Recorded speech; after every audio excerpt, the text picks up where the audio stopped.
Bab 1821. Mereka mengangguk dalam diam tanpa mengajukan satu pertanyaan pun. Zeke pergi menemui Lacey dan Missy. Karena dia akan pergi ke Gunung Kus, dia tidak bisa meninggalkan mereka berdua di sini, atau dia akan khawatir. Dia ingin mengirim mereka ke Ateville. Itu adalah ibu kota negara, dan orang-orang dari Netherworld tidak akan pernah berani menimbulkan masalah di sana. Lacey dan Missy sedang makan siang. Ketika Zeke datang, Missy dengan cepat membuka tangannya. Aku ingin pelukan, ayah. Pelukan. Zeke mengangkatnya dengan gembira. Apakah kamu sudah menjadi gadis yang baik, Missy? Missy mengangguk. Saya punya.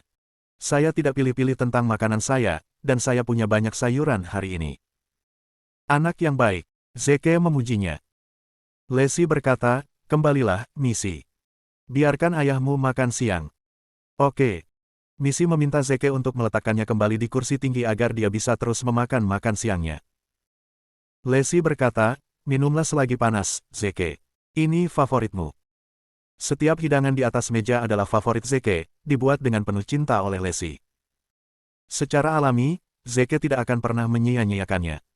Meskipun dia sedang terburu-buru, dia masih duduk dan makan. Missy senang, karena orang tuanya ada di sekitar. Dia tiba-tiba memiliki nafsu makan yang besar dan makan lebih banyak dari biasanya. Setelah mereka selesai makan siang, Zeke membuka percakapan utama yang ingin dia lakukan. Lacey, aku harus meninggalkan kalian lagi. Ada urusan mendesak yang terjadi di Gunung Kus, dan aku dibutuhkan di sana. Lacey mulai gugup tiba-tiba. Gunung Kus. Gunung Suci Rahasia. Itu daerah terpencil. Di sana keras dan berbahaya.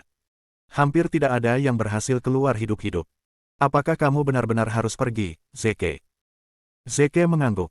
Ya, aku benar-benar harus. Saya mengerti. Lacey khawatir, jadi dia mengatakan kepadanya, kalau begitu kamu harus sangat berhati-hati di sana. Keselamatan pertama, apakah Anda mendengar saya? Missy dan aku akan menunggu di sini sampai kamu kembali. Zeke menggelengkan kepalanya. Lacey, kupikir kau dan Missy harus kembali ke Ateville. Aku akan meminta seseorang untuk mengantarmu pulang. Situasi Corleone sedang kacau sekarang. Akan berbahaya bagimu jika kau tetap di sini.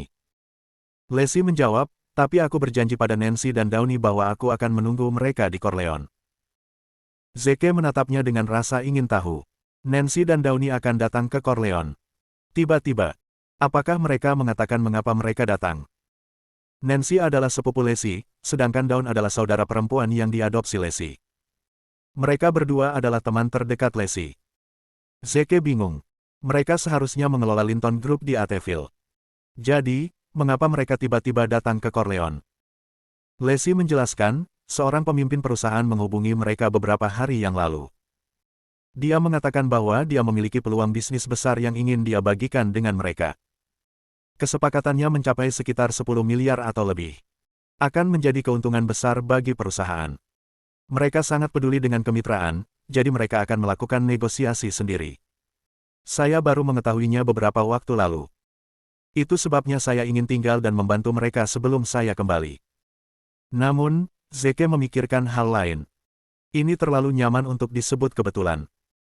Saya mencium bau konspirasi di sini. Zeke tidak bisa begitu saja dan pergi setelah mengetahui bahwa ada konspirasi yang terjadi, jadi dia memutuskan untuk tinggal dan melihat apa yang akan terjadi. Nancy dan Dawn akan tiba pukul 3 pagi keesokan harinya, jadi Zeke pergi ke bandara pada pukul 3 pagi untuk menjemput mereka. Beberapa saat kemudian, para wanita turun dari pesawat. Nancy dan Dawn keduanya cantik, wanita cantik untuk memulai. Dan dengan sedikit riasan, kecantikan mereka semakin ditingkatkan, membuat mereka menjadi pusat perhatian. Kemanapun mereka pergi, mereka akan menarik perhatian semua pria. Begitu mereka keluar dari bandara, mereka melihat Zeke menunggu mereka, jadi mereka segera menghampirinya. Namun ketika mereka melewati tempat parkir, seorang pemuda tiba-tiba berhenti tepat di depan mereka. Dilihat dari pakaian dan sikapnya, para wanita tahu bahwa pemuda itu hanyalah seorang playboy. Bab 1822. Jelas sekali pemuda itu ada di sana untuk menembak beberapa wanita cantik malam itu, dan Nancy dan Dawn adalah mangsa utamanya. Halo, para wanita cantik, playboy itu menyapa mereka dengan sopan. Apakah Anda memiliki seseorang untuk memberi Anda tumpangan? Ini sangat larut, jadi berbahaya bagi kalian para wanita untuk berjalan sendirian. Mengapa saya tidak memberi Anda 2 tumpangan? Apa yang kamu katakan? Dia mengeluarkan kunci mobilnya dan menekan tombol di atasnya, lalu sebuah Lamborghini di sampingnya berbunyi. Nancy menolak tawarannya tanpa ragu-ragu, maaf, tapi kami tidak membutuhkannya. Namun, Downey tersenyum. Oh, kau benar-benar baik. Dawn selalu menjadi pembuat onar yang membuat kerusakan di setiap kesempatan yang didapatnya. Kali ini, dia ingin Zeke mengusir playboy itu sementara dia melihat semuanya dari pinggir lapangan. Trope pahlawan yang menyelamatkan seorang gadis dalam kesulitan adalah favoritnya, dan terlebih lagi jika pahlawannya adalah Zeke. Nancy menghela napas dalam diam, karena dia tahu apa yang dipikirkan Dawn. Pada saat itu, dia menyesal membawa Dawn bersamanya. Saya tidak punya waktu untuk ini. Playboy itu senang bahwa Dawn menerima tawarannya, jadi dia mengundang mereka ke mobilnya dengan sopan. Silakan masuk ke mobil, Nona. Nancy memelototi Dawn, menyuruhnya membersihkan kekacauan yang baru saja dia sebabkan. Downey menyeringai. Aku ingin, tapi kakak iparku mungkin akan menghentikan kita. Dia pria yang menyebalkan, jadi dia tidak akan pernah membiarkan kami pergi bersamamu. Kenapa tidak kau katakan padanya dulu? Kami bisa pergi bersamamu setelah itu. Petik 2. Dawn menatap Zeke dengan puas. Zeke datang ke arah mereka, tetapi ketika dia melihat tampilannya wajah Dawn, dia kesal dan menegurnya dalam hati. Siapa yang kau sebut menjengkelkan? Tidak bisakah kamu bersikap selama 3 detik saja, nak? Mengapa Anda harus mengaduk sesuatu kemanapun Anda pergi? Anda ingin saya menendang aktris preman ini untuk Anda? Jujur, itu sangat menghina. Playboy itu memandang Zeke, kesal karena kemungkinan seorang pria menghalangi jalannya malam yang menyenangkan. Serahkan padaku, Nona. Aku akan menangani kakak iparmu yang menyebalkan itu. Aku bos di tempat ini. Semua orang mendengarkanku, katanya puas. Ketika Zeke akhirnya mendekat, Playboy itu berkata dengan dingin, "Hei, sobat. Kamu bisa pergi sekarang juga. Aku akan mengirim wanita-wanita ini pulang dengan selamat." Zeke membalas, "Maaf, tapi mereka tidak pergi bersamamu. Mereka sibuk. Ayo pergi, Nancy. Dan kau juga, Dawn. Itu ada di bawah kulit Playboy. Hei, apa kamu mendengarkanku? Aku bilang aku bisa membawa mereka pulang.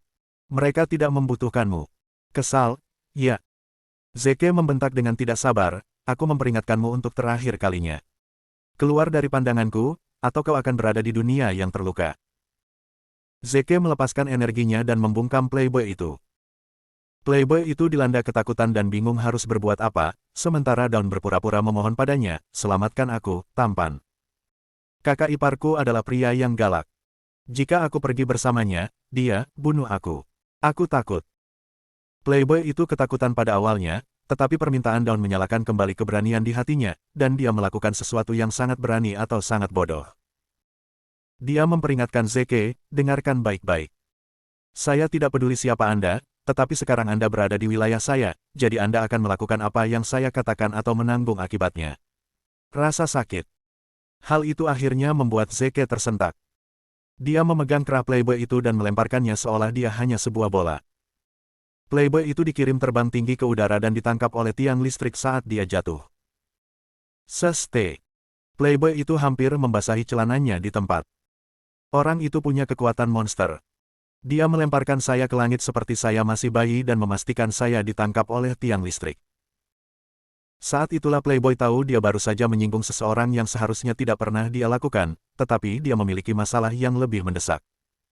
Dia harus tetap di posisinya karena Tuhan tahu berapa lama, karena jika dia membuat gerakan apapun, dia mungkin akan menginjak kabel listrik dan membuat dirinya terlupakan. Bab 1823. Zeke memegang tangan para wanita dan pergi. "Apakah kamu bersenang-senang, Downey?" Downey menyeringai. "Ya, tapi itu masih belum cukup." Dia berbalik dan berteriak pada Playboy, "Selamatkan aku, tampan. Aku tidak ingin pergi bersamanya. Selamatkan aku." Siapapun bisa menjadi berani selama mereka memiliki seorang wanita di sisi mereka, termasuk seorang pengecut seperti Playboy. "Dengarkan baik-baik, bodoh. Aku tidak peduli di mana kamu berada, aku akan menemukanmu, dan aku akan memastikan kamu tidak pernah melangkah ke kota ini lagi. Apa pria itu baru saja menyebut Zeke bodoh? Nancy tidak bisa menahan tawanya, jadi dia terkekeh. Zeke kesal sekali lagi. Saya Marsekal Agung, bukan pengawal pribadi Anda. Kalian wanita hanya harus bersenang-senang dengan biaya saya, iya. Untuk sesaat, Zeke berpikir bahwa wanita bisa menjadi segelintir. Setelah episode kecil yang menyebalkan itu, Zeke akhirnya membawa mereka kembali, tapi sekarang sudah jam 4 pagi. Lacey sudah bangun dan membuat makanan lezat untuk para wanita. Namun, sarapan bukanlah hal pertama yang dilakukan Nancy dan Dawn ketika mereka masuk. Sebaliknya, mereka pergi ke tempat tidur dan menggoda Missy yang sedang tidur. Ketika Lacey melahirkan Missy, Zeke tidak berada di sisinya, karena dia masih berperang. Karena itu, Nancy dan Dawn adalah orang yang membesarkan anak itu, dan mereka sangat mencintai Missy, jika tidak lebih, daripada orang tuanya sendiri. Sudah lama sejak mereka bertemu Missy, jadi tentu saja mereka merindukannya. Salah satu dari mereka bisa datang sendiri dalam perjalanan bisnis ini, tetapi mereka memutuskan untuk datang bersama sehingga mereka bisa melihat Missy. Para wanita terus memeluknya dan mencubit wajahnya, yang akhirnya membangunkannya. Ketika Missy membuka matanya dan melihat para wanita, dia dengan cepat duduk. Nancy, Downy, kamu di sini. Aku merindukanmu. Aku ingin pelukan. Nancy dan Dawn berjuang untuk memeluk gadis itu. Apakah kamu merindukanku, Nona? Tentu saja. Berapa harganya? Banyak. Ah, aku ingin kamu lebih spesifik. Aku sangat merindukanmu sehingga aku tidak ingin mengucapkan selamat tinggal lagi. Zeke bingung mengapa Missy memanggil para wanita dengan nama mereka, jadi dia menatap Lacey. Saya pikir mereka seharusnya bibinya, jadi mengapa dia memanggil mereka dengan nama mereka? Merasa geli, Lacey menjelaskan, mereka memintanya melakukan itu. Mereka mengatakan bahwa itu akan membuat mereka terdengar lebih muda. Zeke setengah geli, setengah kesal. Mereka bahkan bermain-main dengan Missy. Tidak butuh waktu lama bagi para wanita untuk menyelesaikan makanan mereka, tetapi bahkan ketika mereka sedang makan, mereka tidak berhenti bermain dengan Missy. Missy juga mencintai mereka, jadi dia terus meminta mereka untuk memeluknya. Setelah makan, Lacey berkata, masih beberapa jam lagi sebelum Downy. Kalian harus tidur. Bersiaplah untuk bertemu dengan rekan bisnismu. Tentu. Lacey ingin mengambil Missy dari mereka. Biarkan mereka istirahat, Missy. Kamu bisa bermain dengan mereka di pagi hari. Namun, Dawn tidak membiarkan Missy pergi. Tidak. Biarkan dia tidur dengan kita. Dia kemudian bertanya kepada Missy dengan lembut, kita seharusnya tidak mengganggu orang tuamu, kan, Missy? Missy mengangguk manis. Ya, aku akan tidur dengan kalian berdua malam ini. Aku suka cerita yang kamu ceritakan padaku. Aku ingin lebih. Tidak masalah. Dawn menjawab dengan gembira dan pergi dengan gadis di tangan. Ketika dia sampai di ambang pintu, Dawn berbalik untuk melihat Zeke dengan seringai. Kau berhutang padaku lagi, Zeke. Zeke dibuat terdiam. Lagi-lagi dengan godaan. Dia tidak akan pernah mengubah kebiasaannya itu, kan? Setelah mereka membersihkan meja, Lacey dan Zeke kembali ke tempat tidur. Zeke berguling-guling, tapi dia tidak bisa tidur. Setiap kali dia memejamkan mata, yang bisa dia pikirkan hanyalah Gunung Kus, Netherworld, bayangannya, dan tuannya. Karena pemikiran itu, dia bahkan tidak bisa tidur sedikitpun. Saat Downy menyingsing di cakrawala keesokan harinya, Lacey terbangun. Namun, hawa dingin menyerangnya, jadi dia meringkuk lebih dekat ke arah Zeke. Bab 1824. Kontak kulit dengan tubuh Lacey yang lembut dan lentur membangkitkan hasrat duniawi Zeke. Dia secara naluriah memeluknya erat-erat dan mencium keningnya. Aku menyukaimu, Lacey. Lacey menjadi merah padam karena malu saat dia berkata, aku juga. Zeke senang ketika dia menyadari Lacey tidak melawan, jadi dia mulai menyentuh setiap inci tubuhnya. Waktu berlalu, dan ruangan menjadi panas dan berat, siap untuk aksi yang lebih intens. Setelah foreplay selesai, Zeke hendak melanjutkan ke acara utama, tapi kemudian seseorang tiba-tiba mengetuk pintu. Siapa ini? Zeke bertanya, terdengar sedikit marah. Dawn menjawab, ini aku, Zeke, buka pintunya. Zeke hendak mengatakan tidak, tapi Lacey menutup mulutnya. Kau harus membuka pintunya, Zeke. Aku bisa melakukannya di malam hari. Baiklah kalau begitu. Zeke tampak sedih dan sedih. Kamu baru saja merusak momen baikku, Dawn. Dia buru-buru mengenakan pakaiannya dan pergi untuk membuka pintu. Dawn dan Nancy berdiri di luar, menggendong Missy. Ini masih pagi. Ada apa? Zeke bertanya dengan dingin. Dawn dan Nancy masuk. Kita akan menemui rekan bisnis kita, tapi kita tidak tahu tempat itu, jadi kita bisa tersesat. Beri kami tumpangan, Zeke. Zeke mendengus dingin tetapi tidak mengatakan apa-apa lagi. Saat itulah Dawn dan Nancy menyadari ada yang tidak beres. Mereka melihat ke Zeke, lalu ke Lacey. Ketika mereka menyadari Lacey tersipu dan lehernya memiliki beberapa cupang, mereka menyadari apa yang sedang terjadi. Downey tertawa terbahak-bahak. Ya Tuhan.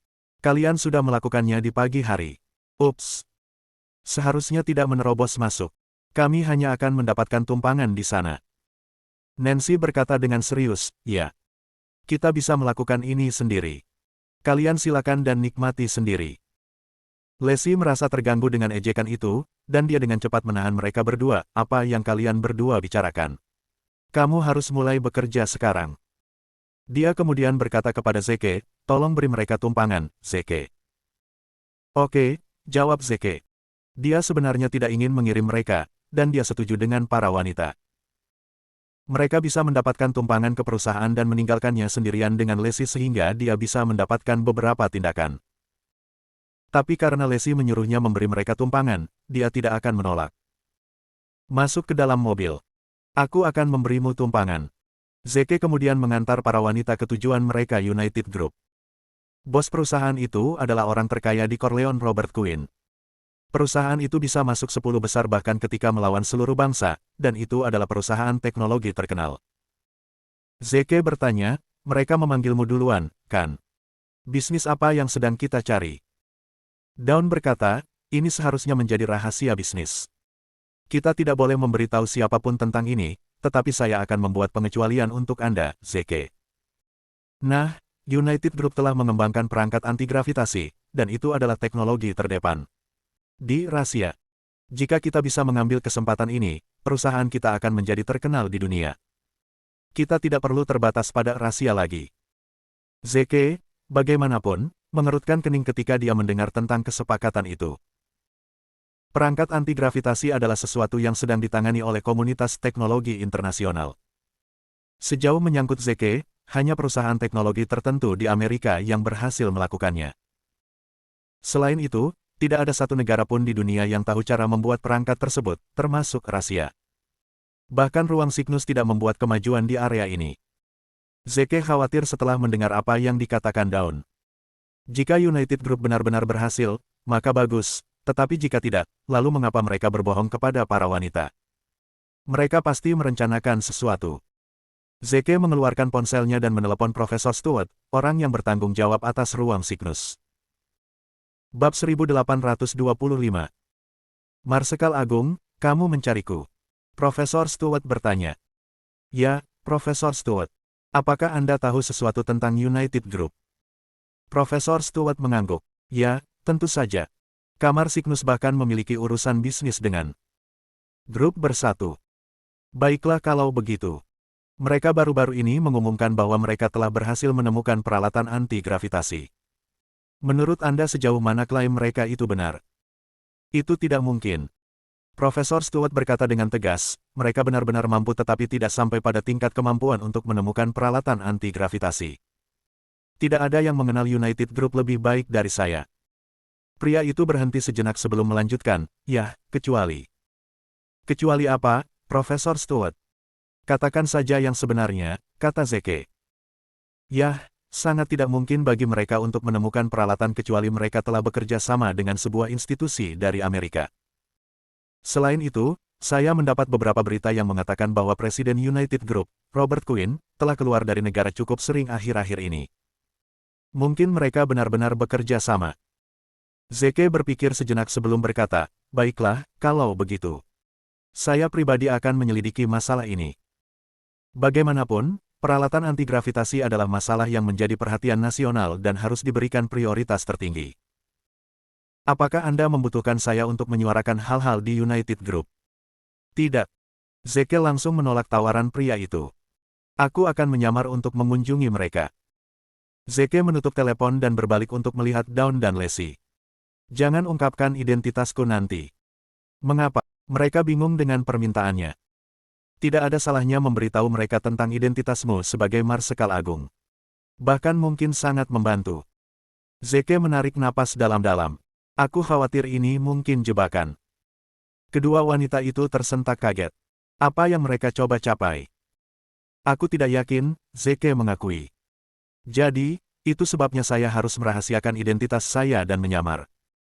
Kedua wanita itu mengangguk dan berkata, baiklah. Kita akan bermain bersama. Mereka tiba di gedung United Group segera setelah itu. Ketika Zeke memarkir mobilnya dan keluar, Dawn tiba-tiba berseru, lihat, bukankah itu mobil para bajingan tempo hari? Zeke dan Nancy kemudian mengikuti tatapan Dawn. Benar saja, sebuah Lamborghini diparkir tepat di sebelah mobil mereka, dan itu milik playboy kaya yang mereka tabrak di bandara tempo hari. Kepala Zeke berdenyut-denyut. Kenapa playboy itu ada di sini juga? Orang lain mungkin akan mengetahui identitasku jika kami bertengkar. Saya tidak akan bisa melanjutkan rencana saya saat itu. Tak punya pilihan lain, Zeke hanya bisa mengikuti arus. Menyadari bahwa mereka berada dalam kebingungan, Nancy menepuk kepala Dawn dan berkata, kamu benar-benar konyol untuk mencelakakan playboy itu. Mustahil bagimu untuk menebus Zeke jika playboy itu merusak rencananya. Maaf. Zeke, aku tidak tahu bahwa semuanya akan menjadi seperti ini. Kata Downy meminta maaf. Tidak apa-apa. Zeke meyakinkannya. Aku akan menangani masalah apapun yang muncul nanti. Lanjutkan saja bisnisnya. Makan. Mereka bertiga kemudian berjalan menuju gedung United Group. Tepat ketika mereka sampai di pintu masuk, Dawn menabrak seseorang yang keluar dari gedung. Orang lain marah dan berteriak, Bastard. Apakah kamu benar-benar buta? Oh, ini kamu. Dawn dan dua lainnya kemudian menatap pria itu. Itu memang dunia kecil. Takdir mengatakan bahwa Dawn menabrak playboy yang tidak berguna dari bandara tempo hari. Kemarahan playboy menghilang ke udara tipis saat dia berkata dengan senyum mesum. Hai, nona-nona cantik. Sepertinya takdir mempertemukan kita lagi. Aku tidak menyangka akan bertemu kalian berdua di sini. Kenapa aku tidak mentraktir kalian berdua makan malam? Nancy tidak ingin menyia-nyiakan satu detik lagi waktunya dengan playboy itu dan berkata dengan dingin. Hari ini bukan waktu yang tepat. Kami benar-benar sibuk. Penasaran? Playboy itu melanjutkan, sangat sibuk. Kenapa kalian ada di sini? Kami di sini untuk membicarakan bisnis dengan United Group, jawab Nancy.